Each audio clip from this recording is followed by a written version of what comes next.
Mary Hyatt joins In the Calm. You guys are going to absolutely love this episode. My incredible friend Mary is joining us. She is a holistic life and business coach utilizing embodiment, kundalini yoga, mindset, hypnosis, breathwork, and meditation. She has worked with some of the top entrepreneurs and executives in the country, and now she is here on In the Calm sharing her vulnerable and beautifully inspiring story, taking us through what it looks like to find the courage to live and the courage to learn to love yourself. In this episode, we're diving deep into embodiment, shaking off the conditioning of our families, our fears, and what courage can look like in real life. You guys already know how much I am obsessed with empowerment and entrepreneurship and really embodiment within all facets of your life. But in this episode, just getting to talk to such a badass businesswoman and embodiment expert, of course, we had to dive into how we can tap into embodiment in business and as entrepreneurs. She is the embodiment of feminine leadership, soft, strong, healing, growing, and showing us it's okay to live in vulnerability. I know this conversation is going to open your heart and your perspective. So grab your tissues and your journal for this one, fam. Let's dive in. Welcome to In the Calm. I'm your host, Georgiana Alexander.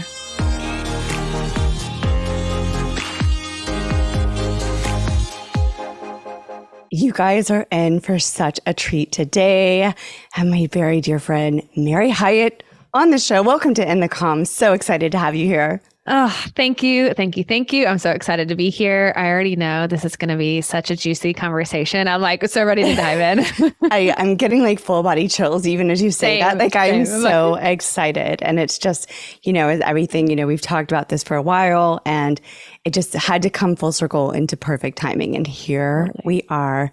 So for everyone listening, Mary is a holistic life and business coach. She has worked with some of the top entrepreneurs and business minds in the country. I mean, you're amazing. But what's so cool as well is that you also very much include embodiment, mindset, hypnosis, breathwork, and meditation in your coaching. So whether it's life, whether it's business, you really do offer this full container. You're also the host of Living Fully Alive podcast. Woohoo, Mary.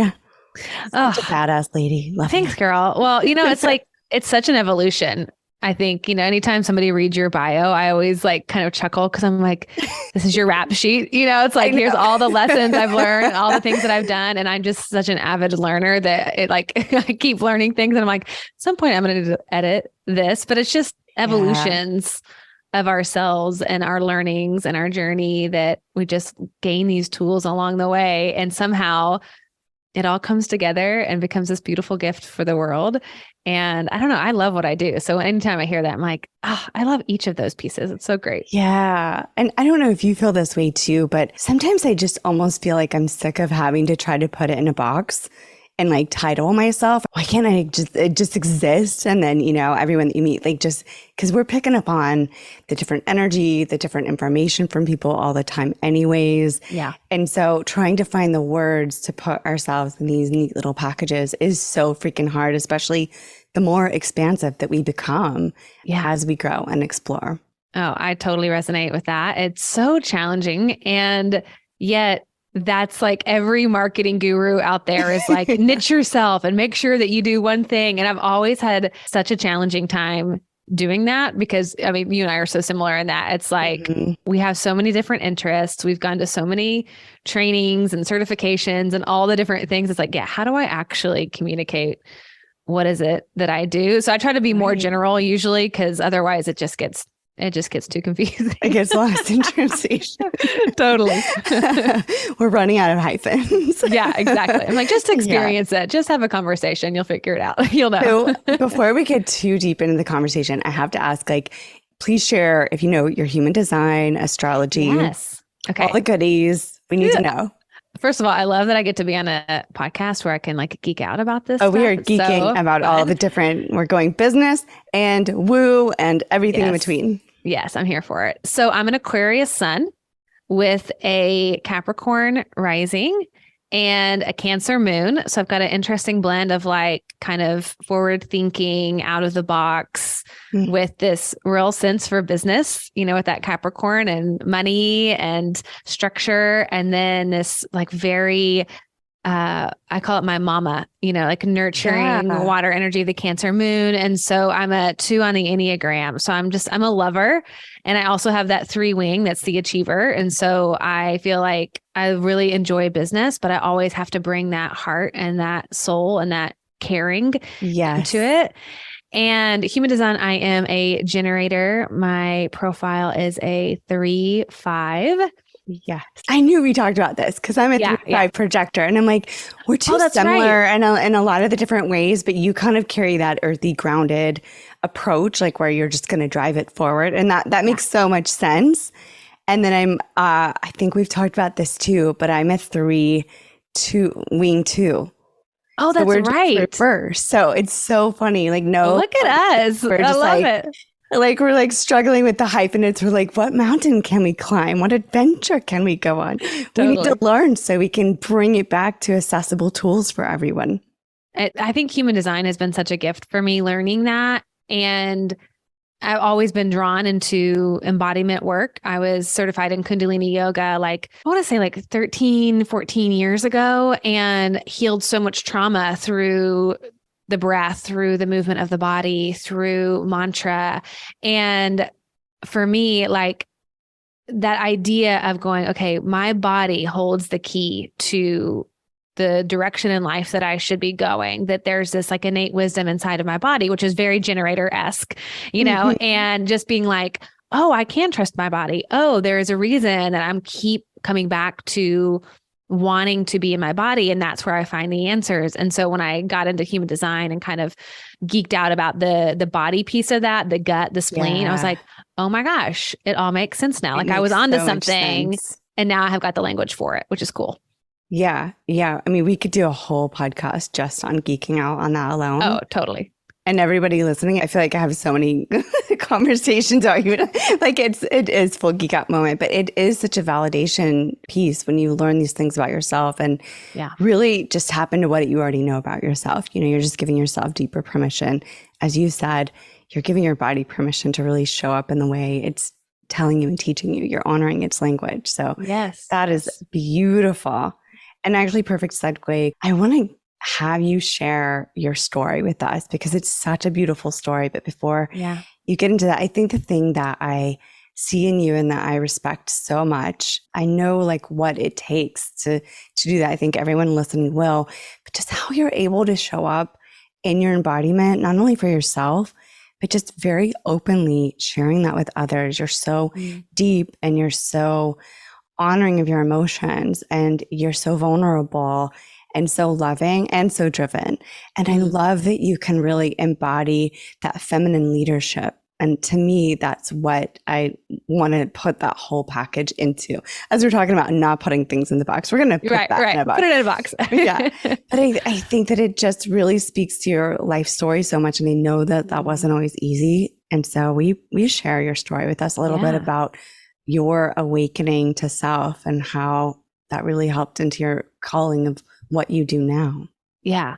I always like to think, when people meet me today and the version they're experiencing, it's like it was only possible because of this paradox of the complete opposite of living and the polarity of something very different. And it's like, if I rewind the clock, however many years ago, 15, 20 years ago, you would have met a very different version of Mary, a very different human being, psyche. I mean, and that's true for all of us, but it's such a contrast to where I am today. It's almost like, wow, I really did exist as her, previously. And I, growing up as a kid, I had all kinds of anxiety and that never really left. And so for my whole life, I have dealt with really debilitating anxiety that seemed to get kind of worse and worse as I got older. And I got married really early. I'm from Nashville in the South, and that's what you do. You get married at 20 years old. And we talked about that. I was 21. Yeah. So it's like, it's so funny. What? I mean, it's just so crazy, right? You think you're fully grown up, right? You know, you're full adult and you're still just a baby. You're a child. You are a child. And like 100% you think you're a grown adult. I was dealing with all this anxiety, and I had a lot of trauma within my family system. They did not want me to marry the person that I married. And it was a big source of tension in a family that didn't really have conflict. Like there wasn't a whole lot of drama in my family. I was sort of like the overachiever, the golden child, the straight A student. You know, I played by the rules, and which is hilarious now knowing like the rebel that I truly am. I was I was the good girl. I was the good daughter. And so when I got married and kind of defied like the wishes of my family, that was really hard because that created a giant separation between at the time, very enmeshed family unit. As I got married very early on within our marriage, we experienced a pretty extreme trauma where my nephew, my ex-husband's nephew, was diagnosed with cancer, and he was 2 years old. And through a series of events, we ended up kind of becoming the caretakers of him. And we're in the hospital with him. So I was newly married. My father-in-law had come to live with us, he was like a bull in a china shop, like an addict. And then I'm taking care of this little 2-year-old. And long story short, you know, fast forward, he passes away 2 years later. I literally did not know how to function. I mean, I was 23, I think, maybe. I fell into the deepest, darkest depression that, you know, I can ever even fathom. It was awful. And coupled with all this anxiety that I had dealt with my whole life. So emotionally speaking, psychologically speaking, I was not in a good place. I was suicidal. I was numbing in every which way you could imagine. I was drinking, I was eating, I was taking pills. I was just escaping, disassociating in every imaginable way because it was like I was so young, didn't have the life skills and had no clue how to manage that level of trauma. And then I didn't have the stability and support of my family at that time either. And so I was just spiraling, trying to navigate life, trying to be married. So I, for about 5, 6, 7 years, was just out for the count, like walking wounded, numbed out, checked out, disassociated. I gained about 80 pounds and I was miserable. There was, I mean, many moments where I couldn't leave the house and my ex-husband had to go like out for me and go get food or grocery shop or whatever, because I couldn't function. And it got to the point where it was like, either I'm going to take my own life or I have to figure out a way to live and to choose life. And I can remember very clearly, like looking in the mirror, like looking at my own eyes, like totally not even recognizing myself, my body, anything. And just being like, okay, Mary, there's got to be more to life than this. Like I was, you know, in my late 20s and like, you know, you have your whole life ahead of you. And yet here I was like in such deep hell. But I made that pact with myself in that moment that became a pact that I had to make with myself over and over again, that I still make with myself today, of just like, I choose the light. Like I choose to figure out, I don't know how, I don't know what it's going to look like, but I choose to believe that there's more than this survival, than this existence. It's kind of baby step by baby step. I started taking myself through like my awakening journey, and it led me to all different types of places, natural medicine and kundalini yoga and breath work, and really deconstructing my relationship with my Christian faith that I had grown up in, and all the other woo-woo things and self-development and coaching and all the self-help books you could imagine. I mean, I've got them all, you know, and I've read them all over and over again, you know, like I just was like, okay, we're going to go to school. We're going to learn. We're going to figure this out. Cause the idea of vulnerability, the idea of being authentic, the idea of being who you really are was so foreign to me. Cause I was taught, you know, like you're a Hyatt and that looks a particular way, and your authenticity, who you really are, doesn't really matter that much. And in fact, you have a role to play. And so I had grown up pretending. And that was, we can talk more about that, but that was really challenging to unlearn and go, okay, wait a minute. Who am I actually really? Like, who is the core of Mary? Who am I without all these facades and these masks, like underneath of it all? Who is the essential Mary? And that took many years to discover. And, you know, I feel like I'm still on that journey, you know, 15 years later, you know, I discovered parts of myself. It doesn't end, you know, but it was real concentrated there for several years of like deep dive into finding myself, coming back, remembering who I really was. Wow. I mean, every time I've heard you tell your story before, but it's like, I want to just cry with you and hold space for you every time I hear you speak about this, because, you know, I can just feel that young woman, and not only the anxiety that you went through, but I think the loss of a child for anyone, even someone that was grounded in their life or who they weren't up against so many other things, would have been paralyzing and would have been the end of life as for anyone, you know, as they knew it. And then to have it be in the mix with so many other components that you were dealing with. And then the fact that it was, you know, you lost someone so little and young from cancer. I can't even imagine what she was going through, what Mary then was going through. I mean, you know, you shared this story, and I know when we come through these things, we tap back into these stories and we tell the stories, but the reality of what we go through in these moments is like almost unexplainable. We can't, there's no way to share the magnitude of what we experience, but it also has made you and helped you be able to hold space for the clients that you work with, for the healing groups that you work with. It's just the most beautiful vulnerability I think I've seen in a person in those spaces of business and holding the emotional space. It's just so honest and real and tangible to know the journey that it took for you to get there. I think is so inspiring for others, because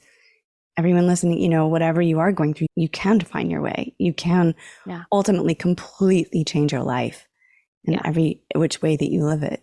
Yeah. And it takes time, you know, like one of the things that I keep coming back to is this journey, although I wished it were different. I mean, I'm currently going through a breakup and just moved houses, and it's like, gosh, I just want to skip through the pain. You know, I just want to like hurry up through to the other end. And it doesn't work that way. You know, it really is sometimes a slow process that is like, when you're in it, you're like, will this ever end? You know, like, will I ever feel normal again? Will I ever get to the place where I get to live again, that I get to experience joy and pleasure and all the things? And yet somehow when you choose life, right? When you choose light and you make that your dedication, that your devotion, inevitably it happens. And it happens side by side grief. It happens side by side loneliness. It happens side by side massive disappointment, heartbreak, whatever it is. It's like there is this sense of finding that in each moment along the way. And there's this like tension I feel like we hold of being in our humanness and experiencing the pain and the reality and the traumas of life that our human experience requires. Yet with this almost like higher presence that is the divine part of ourselves that knows that all is well, that the real reality of life is love. And that when we devote ourselves to light, we experience more of it in each moment, even when it's dark. And so I don't know, I just feel like there's always the hope. There's always the invitation to greater levels of healing. And yet it's a slow process, you know, and I think it really is a journey of a lifetime. I don't think we ever end that work, but there are seasons that are easier and harder. And I look back at the version of myself who made that choice, like for her future self. And I just like thank her every day that she chose life, that she chose light. It's almost like now being where I am, I'm like, God, I was so freaking brave. I can't even imagine doing that. And yet I did it. You know, it's like, thank you, self, you know, like, you chose this. And I couldn't be more grateful for her. I love that you said that. that is so beautiful and powerful to remember to thank the parts of us that show up in bravery. I've had these experiences where I go back and like revisit some of the choices I made. And day to day, we kind of take it a little bit more lightly, like it doesn't feel as weighted. But when we really go back into that and show honor to those places, I was even working this week on something and I went back into an old version of myself and thought, oh my God, how did I do this? Like, this was really cool. How did I put this together? How did I create this? How did I have the courage just to step out there? And it wasn't even as weighted as that move that you had to make, that choice that you had to make. But something else I want to touch on that you've said that I love was the higher spirit and self that you connected with. I mean, isn't it incredible? I always find this so interesting that no matter what depth of darkness we're in, our highest self, it's like is cheering that experience on. Yeah. It's like our soul kind of wants and needs it and has shown up for it. And it's like a part of our journey and our story that actually helps us grow into the good stuff. Yeah. So it is good and it is beautiful. And a lot of times we like to try to isolate and separate and tear these pieces off of ourselves or hide them in a closet. Yeah. And that again speaks to the embodiment that you live in, that you work with and with others as well. Yeah. And it all has its place, like the pains that we go through, the doubt, the frustrations, the questioning, the fear, the anxiety. It's like that pain ends up becoming the medicine that we get to dispense to other people. I mean, that's why I love being a coach, is because it's like, I have been through hell. I have been to hell there and back again more times than I care to admit. And that is the biggest gift of my life. And I remember hearing people say that, people that have been through like really extreme tragedies, they would talk about how they're grateful for those. And I was like, how do you get to the place where you're grateful for hardship? And like, isn't that just sort of the fact that life is just cruel and unfair and we have to learn to accept that? And it's like, no, I think there's this larger story at play here that invites us into seeing the moments when we are in the fetal position, the moments that we are on our knees, the moments that we literally feel like we can't move forward. Those are the exact moments that allow us to become who we are, so that we then can love in a greater way, that we can have deeper empathy towards others. Like, I know how to walk somebody through a panic attack because I have literally felt like I was going to die on so many occasions because of the height of anxiety.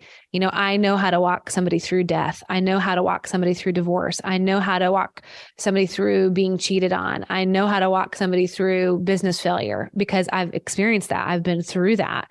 And I have deep empathy that helps me to remove this sense of judgment.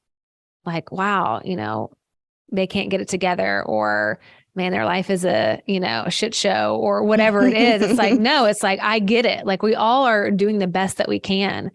Yeah. And the way that I kind of think about our higher self, or that divine part of ourselves, is that even in those moments, let's say I'm on the ground and I'm in a fetal position and I'm just like having a moment, that presence is still in the room with me. Mm-hmm. And so part of my work is always remembering that I can be in those moments of despair or whatever. And it's not always that extreme. It could just be like, a little bit of loneliness or whatever.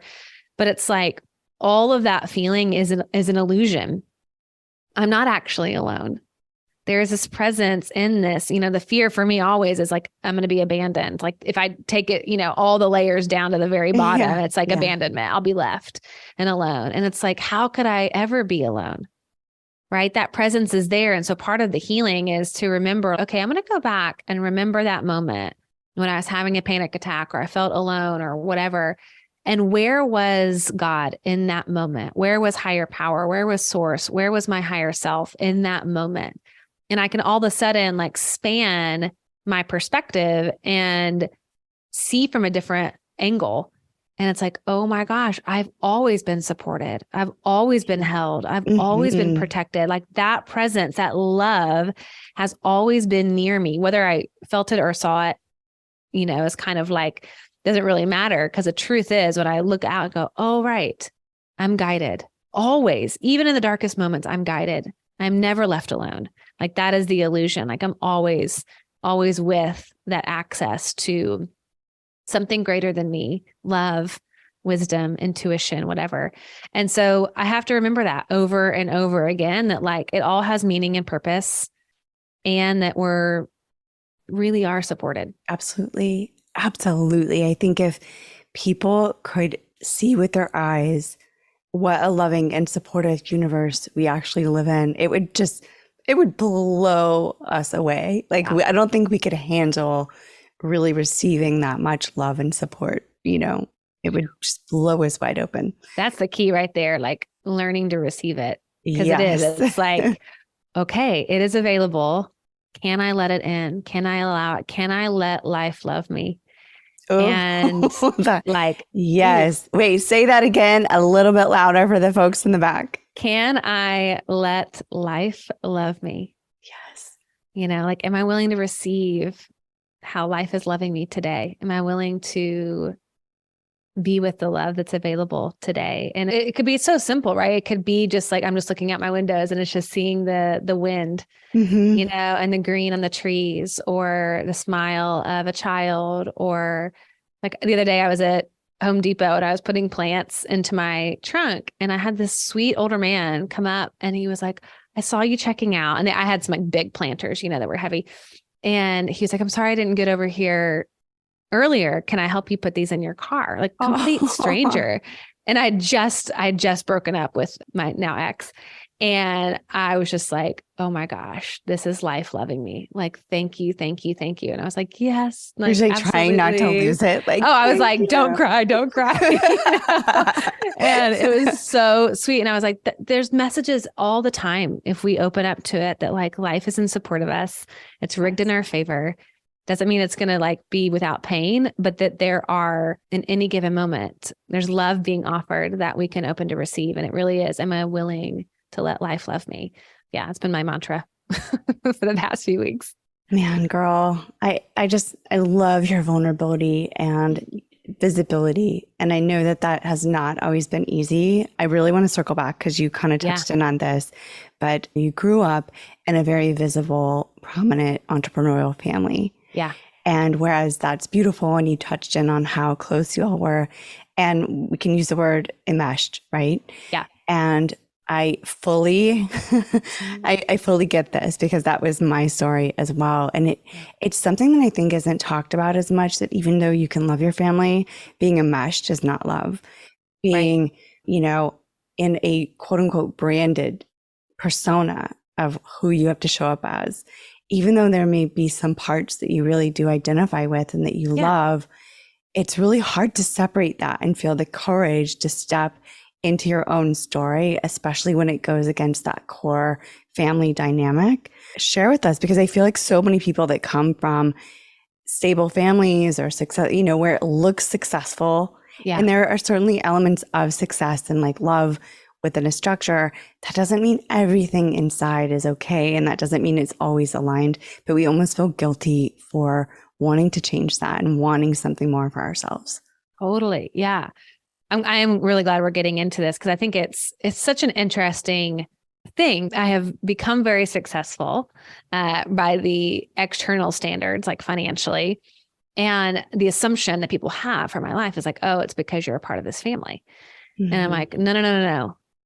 I have completely built this on my own, like without the help of, obviously I could call somebody, say, hey, I'm having a hard time, whatever, but like my connections, my vision, all of that, right? Like I built my business from the ground up, which was terrifying, because I had so many people that were like, Mary, you have access to not only your dad, who's super successful, but like all of his successful friends, like all these people that you could go to for advice and figure this out so much quicker. But there was something inside of me that needed to do it in my own way. And I'm very counterculture to my family in a lot of ways. And like you said, it's still in my blood, right? Like there's the entrepreneurial spirit is no doubt because of my family and all of that. Like there's so many amazing gifts that I've received from just being, a Hyatt. And I can really remember, and this was when I was married early on, and we had already sort of like kind of separated. And we were pretty separate for like 5 or 6 years. Like I didn't come to family holidays. It was must have been so hard. It was so hard because my family just does everything together. We're much healthier now, right. But at the time it was really, really enmeshed. And so that was unheard of, that I would be out kind of doing my own thing. But I remember being in therapy and going, I've got to figure out who I am so that when I walk into the family unit, and, I think every family has their version of this, where it's like, we all have our roles that we play. And I have 4 sisters. So we all had kind of our roles, and we all had a dynamic when we were together. And I wanted to be able to walk into the room and not lose myself. Because normally what would happen is I would, be one way in my life, and then I'd show up at a family function and I would revert back to my child self, back to the role that I had always played. And it was just assumed, like it wasn't anything that anybody talked about, or it wasn't vocalized. Right. It was just like that, the blueprint that the family. I think people can relate to that point. Yeah. No matter what family background, or friendship circle you are around, when you are reintroduced to that old dynamic, it's like something in you just like completely reverts back into that old system. Yeah, it's strong. Like that programming is so strong. And it's like, okay, I have to continue to do the work to hold on to like my sense of self, to really be able to carry myself into the environment of my family and remain me, like the core part of who I was, which required that I figured out who that was, that I got in touch with that without having the bounds, the limits that my family had given me on what was sanctioned and what was unsanctioned, what was allowed, what was unallowed, what was respectable, not respected. And that was challenging because I remember part of my healing journey was I went and became certified in kundalini yoga. And you have to understand, this was before, or like at the very, very, very beginning of Instagram, where like all you posted was like a picture of your food, or something. So there was no concept of an influencer. There was no exposure to these healing modalities like we have now. You were weird, huh? You were so weird. I was so weird. In the South, in the Bible Belt, to be doing yoga. That was like unheard of. And kundalini yoga, which is like the extra weird version of yoga, it's like, you're chanting and it's a very spiritual version. It's not like for exercise. And part of our training is like, we had to wear like these white turbans, and it was like this whole thing, so we're like going out to lunch in downtown Nashville 14 years ago. All of us, like we look like we're in a total cult, wearing white turbans, everything. And I'm like, half of me is like, this is so cool. And the other half is like totally ashamed. And like, if my mother could see me, and I was really going through like a crisis of faith at that time. I remember my mother was like praying for me. She was so worried. She was like, what has my daughter gotten herself into? She was asking other people to pray for me. I mean, it was a very rebellious moment. And yet it felt like the most true, authentic, aligned decision that I probably had ever made in my life. Like it just was that gut intuitive hit. Like I have to get certified in this yoga. Now you have to understand, I was 240 pounds at the time. I had done yoga maybe 3 times in my entire life. I was not the picture of a yoga instructor or somebody had been like, steeped in this. No, I was a complete novice in a body that would not normally be accepted inside of those circles. This was like before body positivity or any of that, Right. And yet it was like this deep heart calling. It was like, this is what you need to heal.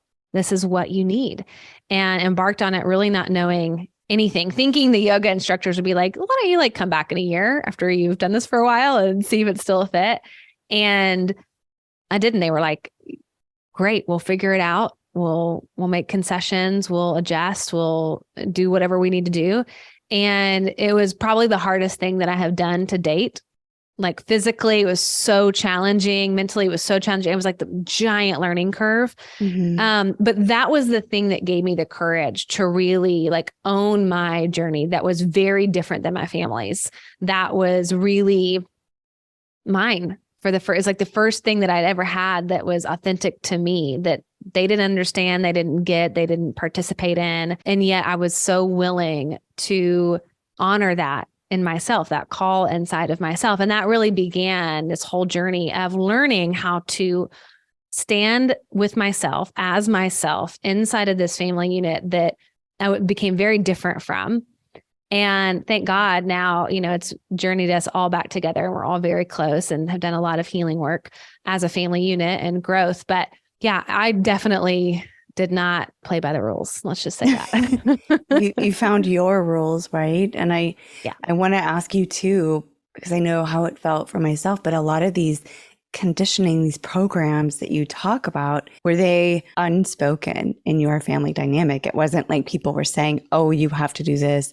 This is what's acceptable. This isn't. It was just, you knew it. You knew at your core, right? Well, I think this is true for any family unit. It's like there are conditions that every family has for success, to receive love, right? And so, and like to what's accepted. And again, they're not usually spoken. We witness this in the values that we see in our parents, and we go, okay, what are they prioritizing? What do they say is important? What are they talking about? How are they judging other people? Right? Like that's a big learning, is like when you're at the dinner table and you hear your parents talking about other people that they disapprove of, they're not saying, hey, little kids, you can't do this. But as children, we hear, okay, if I behave like that, if I make those choices, if I do those things, I will be judged. I will experience rejection, and love will be withheld. And so we learn, I think, very early on, like, what are the rules and conditions that can ensure that I will get love? Is that some sort of performative behavior? Sometimes that could be the opposite, like a very rebellious behavior, that still gets us attention.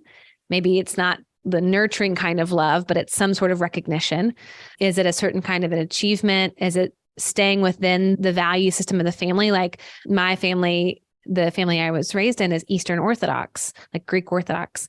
And in high school, and that was like a big deal, still is to my parents, every school project that I had in high school was about orthodoxy. Like as a child, I studied it. I wrote papers about it. I did projects on it. Like I was steeped in Orthodox theology and was the president of my youth group and was reading these works, these texts that like most adults wouldn't even try to read. They were very like mystical in nature and all this kind of esoteric theology. But I knew that, man, if I could, like subconsciously, if I could be the best Orthodox Christian that I could possibly be, that if I knew everything, that I would make my parents proud. And that I would be just like them. And this was a value that we had in our family that was really important. And it made us different than the evangelical Christians in our community. And it set us apart. And I took a lot of pride in that. Gosh, I mean, it wasn't until later I remember like leaving that church and it felt like a divorce. I mean, it was like a really, really big deal. It was very hard for my parents that I had devoted so much of my life to this. And then I, as an adult, end up leaving. But it's like, okay, I learned, here's the conditions for love. Learn this thing, become really great at this thing, become an expert here. And I subconsciously knew, perform in this way, A plus B equals C. This plus this gets me love. And I think we all do that. And most of us, if we're not doing our work, are operating in that same set of programming as adults. It's just, we're fleshing it out in different relationships. It's really, I think it's just really fascinating. But if you really peel the layers back, it goes back to the programming of our childhood to get love. And I think we can even go beyond our family dynamic and see that at play collectively, with our societal systems. Like we're treating that as just our larger collective family dynamic, and it's coming apart. Those rules are asking to be changed right now, and we're seeing that in the dynamic of our conflicts and our struggles societally. That could be a whole other podcast. I know. I'm like, girl, yeah. And it's necessary so that we get back to truth. Right. And there is a dismantling that has to happen. That's hard, like when we go, okay, this way of being that I've been for so long, whether that's sort of like in our nuclear family or, in a bigger community context, when that has to be shaken and we realize this isn't really working, this isn't the truth, this isn't who I really am. And in reality, it actually makes me really vulnerable, because it's like, I have to keep doing this thing. I have to keep, being a part of the circus. I have to keep performing in order to get this. It's exhausting. When we really can soberly look at that and say something about this isn't working, that radical moment of honesty and the willingness to challenge how we've thought, the beliefs that we have, to me, that's just the bravest thing in the world. I mean, it's like, it's so uncomfortable and it's challenging, and yet it is like the most liberating thing when you actually go, I didn't realize how much bondage that I have been in to get this love that was actually really unstable and really risky in the first place because it was conditional. It required that I met the conditions to get the love. When we come back into a sense of unconditional love for ourselves, that's when we can really see the truth of ourselves and meet other people inside of that unconditional love as well, inside of that truth as well, which is, to me, the collective healing part of it all. But yeah, it's a journey. I mean, and we're in it collectively. All of us are in it. We are in it, but it's so, I think that people, I get asked, what are we supposed to do about this dynamic culturally, about the dynamic with our families? Personally, I feel like we wouldn't have the courage or be put in these places of needing to find our courage to make these changes if we didn't feel that pressure building inside of ourselves of like, this doesn't feel right anymore. And then it has to reach that place for us to make change. For you, it took so much for you to reach that point, and then you found that courage in yourself. And I think that was the truth for me as well. It just reached a point in life where that you're dying kind of a slow death on the inside while everything looks pretty on the outside. You have this sense that there's more. It may be unseen. It may be unknown. You may not have all the answers of what step to take next, as you were talking about earlier as well. But that truth and getting to be in your own truth and in your own body feels better than anything else in the world, no matter how hard it is along the way. It's like worth it. It's like it does get to the point where you just literally can't do it anymore. And I think the beautiful thing about the wisdom inside of our bodies is that it's always orienting us back to wholeness, back to ourselves. And we can trust amazing, that. Right? It's so just amazing. So wild how awesome our bodies, our world, our medicine is. Like, it's just incredible. Really, when I say medicine, I think everyone listening knows I mean our earth medicine, like our sunshine, our, wind blowing. It's like, that's our medicine to our body, and our body is responding to that. So let's dive into that, because that's actually something I wanted you to share, is like really talking about somatic healing and embodiment, your own empowerment. I know you work with so many different people in this area, but please share for everyone listening. Give us like maybe a visual or an experience of what that looks like for others. Yeah. What does that feel like? What is that journey like? Well, I like to think of our bodies first and foremost as our partners. And we have to get to that place first. And that's really the healing journey in and of itself. For me, having lived in a larger body at a time when that was not accepted, I have experienced so much body hatred and disgust in my lifetime. And just genuine disgust. Like I took years where I wouldn't even look at my body naked. I didn't even own a full length mirror for probably 10 years. And coming back to peace with my body and accepting her and seeing her as my ally rather than my enemy was sort of the first piece of the puzzle. Like, I can't be embodied when I hate my body. I can't be accessing the wisdom inside of her if I think she's out to get me and destroy me and make me gross and ugly and fat and all the, the judgments that I had towards myself. I had to find a way to love her in that body. Like, this was not like, oh, once I lose weight, then I'll be happy. Then I'll be able to love myself. It was like, no, I have to love this version, the 240-pound version of this body, and all of her aches and pains. And I had autoimmune disease as well. And all my anxiety, depression. It was like, can I accept and love this version of me? And I've been many versions in my physical body. And when you can get to the place of partnering with your body, then there's a sense of trust that can be built. And it's a process. Anytime we have broken trust, there's a rebuilding that has to occur. And we can make deposits into our relationship with our body. And it really is a relationship. Like, I think about my body as an entity, as a her. And I'm in a relationship with her. And she's in a relationship with me.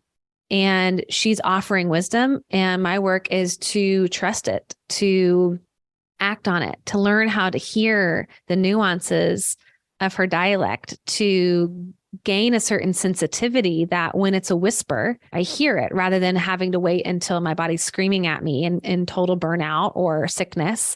It's like, I want to hear when those little twinges are occurring, whether that's a gut knowing or an intuitive hit coming through, or just a basic physical need. And so what I like to remind people is that we are in partnership with our bodies, and our body is more than what is above the shoulders. Like, most of us think of our access to wisdom as existing within the mental body, in the brain, right?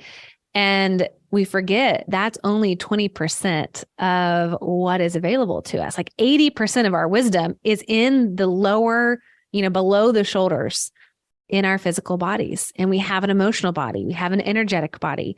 We have a physical body. We have a higher divine body. And we have a mental body, right? So we can't just access our own wisdom through the mind alone, through logic, through analyzing, through trying to go at it from the executive function of our brains. It's like, no, there's so much inside of our bodies that is constantly communicating and speaking to us and helping us, again, orient back to wholeness. And we can use the body. This is the somatic piece. We can actually, not only does it have all this wisdom, but we can use the body and move the body through our breath, through our movement, through our sound. We can use the body as a tool to gain greater access to that wisdom as well. So it's like, I'm partnering with my body, and then I'm also using it as a tool to gain greater understanding of what can help me stay in greater alignment. So the body, to me, is the most magical part of who we are, because it's emotional, it's energetic, it's physical, it's mental, it's divine. And all of that together, when we can prioritize those different aspects of our body, of our whole self, that is where we get to live fully alive. That's the most holistic approach to life, is when all of those pieces are online, we're in relationship with them, and we are congruent and embodied in alignment with all of that inside of ourselves. So that's kind of a mouthful, but that's what I can geek it's out so about. good. And the visual that I see and the way that I think about it, as well as our physical body is like a mirror of the earth body that we live in. It's our home. And it's so interesting that we use our body to help heal. And yet oftentimes when we're in trauma and when we're in depression, when we're in places of hurting, we're not safe anywhere else in the world to take that out. We take it out on ourselves. I know growing up, and I haven't really shared this much, not because I don't want to, but I grew up, with a lot of abuse story and trauma story. And so with that, even in my family dynamic, it wasn't safe to be bulimic or anorexic. Like, it was so locked up. I didn't even have space for that. But essentially I was eating in ways that were bulimic, or, because I wanted to feel the sickness in my physical body that I felt on a soul level. And I didn't even understand that as a child, or I didn't feel safe to cut myself. So I would cut clothes into tiny little pieces. So it's like, we find these expressions even when it's not even safe to do the things that oftentimes people, some people will cut, some people are bulimic, some people go through anorexia. We have these different expressions because we're needing to find that peace with our body, with our system, and we're dysregulated on understanding how to connect with that. And we're not taught conditionally in our family dynamic and our cultural dynamics how to really lean into that and how to learn that communication. It's one of those interesting things where I think learning to feel grounded for me was a very long journey. But then an even bigger realization was learning to appreciate what grounding looks and feels like for me versus trying to compare my grounding or my embodiment to, you know, what other people were saying it looked and felt like. Yeah. And so good. I love to astral travel. So for me, embodiment, I'm in and out of body often. Right. And that's actually really normal and healthy for my spirit, for who I am.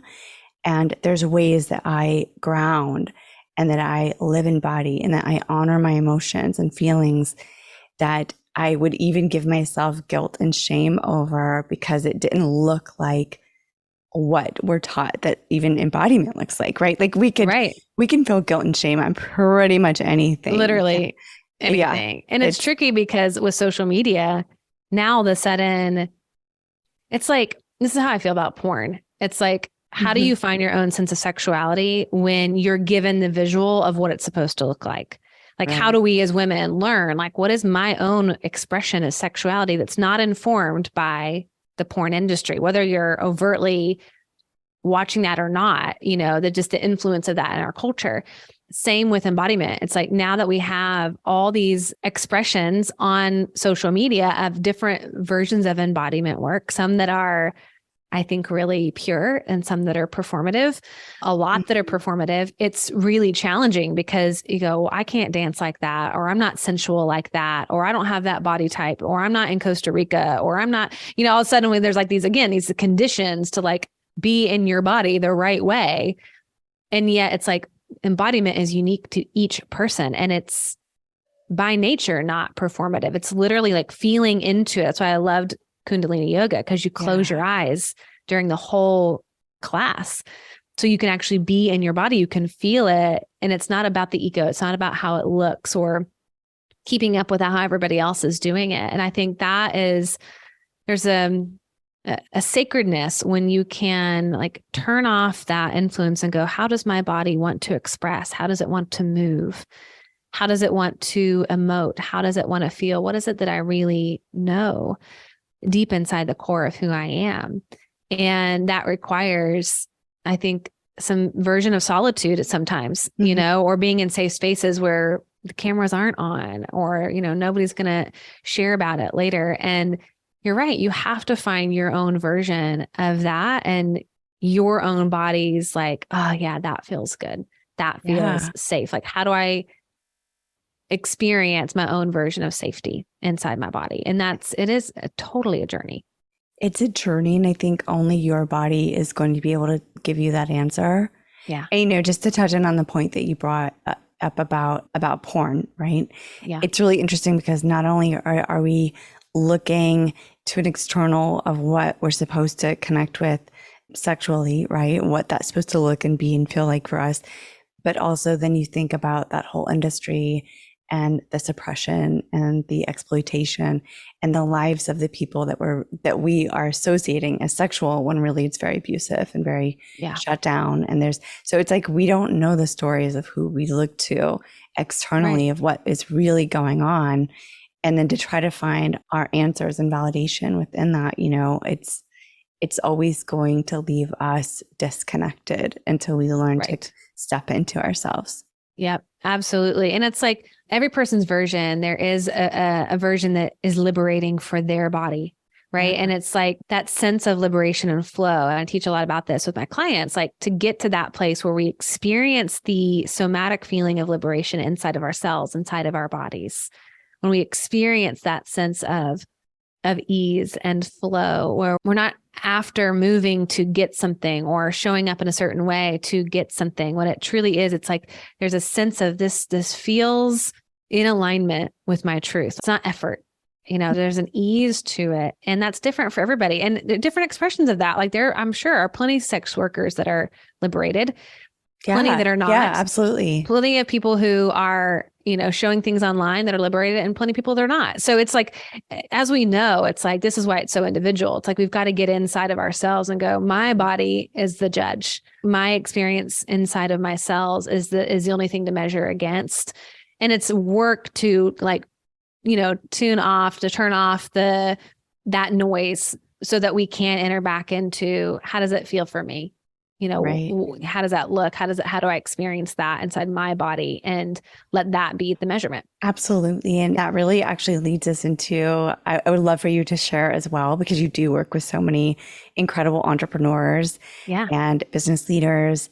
What does embodiment in business look like? Well, first of all, it's like letting that partnership be a partnership in your business, like the partnership you have with your body. So often, we want to meet our work with just our minds, and we overanalyze, and we get that analysis paralysis and we're letting all the other experts in the world kind of dictate or trump, like, okay, here's what you have to do in order to be successful. Just do A, B, and C, and you'll be successful. And we give our power away so often, and we start following other gurus, experts in our industry that tell us, just do this and you'll make 6 figures. Just do this and you'll make 7 figures. And we lose ourselves. And that type of success to me is not sustainable. And oftentimes we sacrifice, people that are building their own businesses sacrifice so much in the beginning. Like, they're willing to temporarily say, like, okay, I'll sacrifice my family time, my self-care, whatever, in order to just like hustle and make this happen. Right. But that very thing that potentially is building your business is going to be the thing that tears it down. So embodiment inside of our business means that whole part of ourselves is online and helping us prioritize how we build our business, the things that we say yes to, the things that we say no to, and ultimately staying in alignment. Like, our body to me is the picture. It's our compass of how to stay in alignment with what is for us, our inherent truth, our calling, our purpose.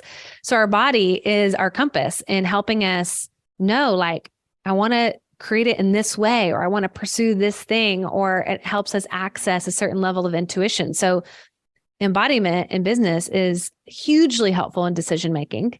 It also, to me, really protects us from burnout, from exhaustion against sort of the hustle culture. And there's this partnership that sort of accounts for this divine piece to come through, that it's not just me and my ego trying to like accomplish these things, but it's like, there's something greater at work here.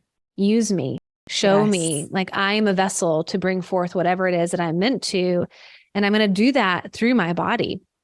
I'm going to hear that message. I'm going to receive that download from that internal wisdom when I slow down and I get quiet and I have some perspective. So it's really powerful. And I think, and this is where my Capricorn comes in, I'm like, I know, I shouldn't say I think, I know that this allows for, if you're into this, greater levels of financial success as well.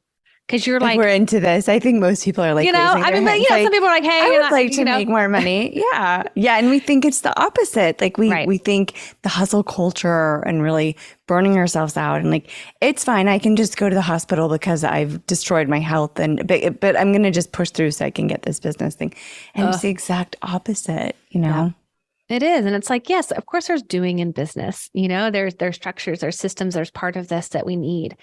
And when we temper that with this sense of higher knowing and flow and, more of the feminine approach, the embodied approach, getting in our bodies, slowing down, waiting to receive, all of this is partnership with the divine, the partnership with our bodies. Like, to me, that's the secret sauce. That's sort of like the edge that, people are now kind of getting like a taste of, and going, wait a second, I don't have to force all of this. It doesn't have to be so hard. There's a different way of being that still can lead to incredible success, but success that is fulfilling and sustaining and heart-centered and pleasurable and joyful and able to withstand like the hard and the challenges. It's like we have this anchor our bodies that we can weather storms in. And yeah, to me, it's like, it's not talked about enough, using the body as a tool to better our businesses in a way that's more holistic. I love that answer so much. I mean, you're preaching to the choir here because Totally. I've lived it, but I mean, for everyone listening, we can't say it enough because it's so inundated in the messaging that we're receiving every day of like hustle culture. And even in the heart aligned soulpreneur business model, there is still an element of that. I think that it's just so beautiful to bring that back to using your body, using embodiment as the compass for building a business. The thing that I've seen, the thing that I know you've seen, it doesn't matter what level of success you reach in business. There are so many people that are, and I say this as the caveat, like there's so many people that are successful that are completely disconnected from themselves. Yeah. But no matter what level of business you achieve, if you are not also aligned to your purpose and your calling and your heart, it will never fully work for you. Yeah. There will be some disconnect in that life, in that business, in that model for you. Yep. And to me, I'm like, it's got to feel as good as it looks. To me, like I'm unwilling to do something that just looks good. Like just like, oh, I can put this, on a story. It's like, no, it's gotta freaking feel good. And if it doesn't feel good, that is a no for me. Yeah. And that is a huge, my emotional experience, my energetic experience of what I'm doing in this world is so important to me that it's like, if I don't have the energy for it, if I don't have the emotional capacity for it, if it doesn't honor my values, if it doesn't help me bring myself in greater alignment with my purpose, I'm unwilling anymore to tolerate that or to say yes to that. I know where that leads. And I'm like, my work in the world is to be the most whole version of myself so that I can love people better and remind them of their own lovability and to point them back to themselves. And if I'm all caught up in my stuff and it's about me, and when I'm just trying to keep up with everybody else, it's such a disservice to the world. And it leads, and I know, because I've done this, before, I really have learned the lesson over and over again. It's just this own version of loneliness. That's the best way I can put it. It's just lonely. It's painful, you're like, right? It's empty, so and painful. Empty. That's it. Yeah. And it's empty and painful and lonely in ways when you're expecting it to be full and radiant. And that's, I think, the worst, because then you're looking around thinking, well, now what? And the answer is literally within you. Man, it's like, can I experience radiance offline? Like, I went and walked yesterday to get lunch from my house just down the street. And I was by myself. And I had this deep desire I'm like, ooh, this is like the sun is shining and there were all these plants. And I wanted to get this image of my hand, brushing against the plants. And I was like, oh, this is so magical. And I stopped myself and I was like, wait a second, is this actually magical, or is just the image in my mind that I think I can capture magical? Right. Mm-hmm. And so I had this moment of going, okay, don't capture that, but experience it. Actually take your time to feel those plants. If you think oh, that's going to look cool for Instagram, feel that in your body. Slow down to actually experience it. And that's, to me, it's like, I want this to feel as good as it looks. I want to actually experience the radiance, the joy, the pleasure, even if it never goes online, even if I never show it. To me, real life happening off camera, if I can't experience life there, I've got some things I need to address, because it's got to feel that way outside of capturing it. And I think more and more today, with how much we capture, I mean, I do all the reels, I do it all, but it's like, man, how can we enter back into life, into ourselves, into our bodies, and really live fully alive, in the present moment, right here, right now. Yes. That's the invitation to me over and over again. I miss times when we didn't have our phones. I mean, I love our phones so much, but I really enjoy just breathing in the clouds or the sunshine or watch. I mean, those are my special moments. It's always in nature or with animals or something like that. That just nourishes me deeply. And, I felt like I took more time for that before cell phones, before we were capturing everything. Oh yeah. And I always try to make time in my day to reconnect with that. It's just so beautiful that you brought that full circle. Yeah. Okay. So I'd love for you to share if you have like your favorite tools or tips that anybody listening today could like walk away with and integrate into their lives right now for finding some embodiment in their day to day. Yeah. So the way that I like to think about it is when we're embodied, we're accessing 3 different pillars: our breath, movement, and sound. And for me, I want to live embodied, and there's an intentionality that is required in order for me to do that. Because my default, all of our default is to be disembodied, is to disassociate and to check out and just live in our minds and fantasy. And so my encouragement is that you don't leave the bed in the morning before you've embodied, before you have connected, before you have inhabited the self. And that can be through movement, through breath, through sound. And so every morning it's like, I know my kind of like commitment to this work is I don't let my feet hit the ground until I'm embodied. That could be as simple as pausing for 3 breaths and really, putting my hand on my heart and deeply inhaling and deeply exhaling and really tracing my breath in my nostrils, out my nostrils. That could be stretching in bed.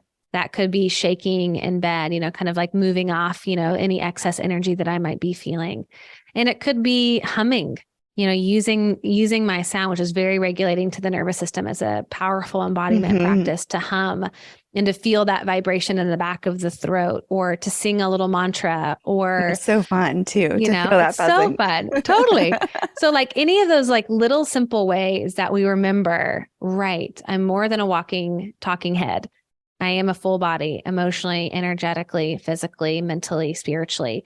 And to start our day with some very small way of entering back into the body, an embodiment practice. And there's so many that you can, look up, from different breathing techniques to simple little movements. But to me, it's like, I want to start off in that partnership. And so my encouragement would be to find a practice that involves not just a meditation in the brain, but also the body as well. Those are beautiful, simple tools and reminders to bring us back to ourselves. Oh, so good. Wow. Thank you so much for being here, sharing your incredible story. You are so brave. And I know that has taken so much of a journey. But just your bravery, as we talked about in the beginning, your feminine leadership, the way that you show up for others, it's such an inspiration. And it's felt, in your presence. I always feel it when I'm around you. I'm just deeply, deeply honored to call you my friend. And thank you so much for sharing your story and your wisdom with us in this community today. You're so welcome. And thank you for creating the space to be able to share and have this conversation. Thank you. Thank you. It's amazing. I know I'm going to listen back on all these different nuggets. And I'm sure everybody's going to like replay and like, oh, wow, that's amazing. I love it. Thank you.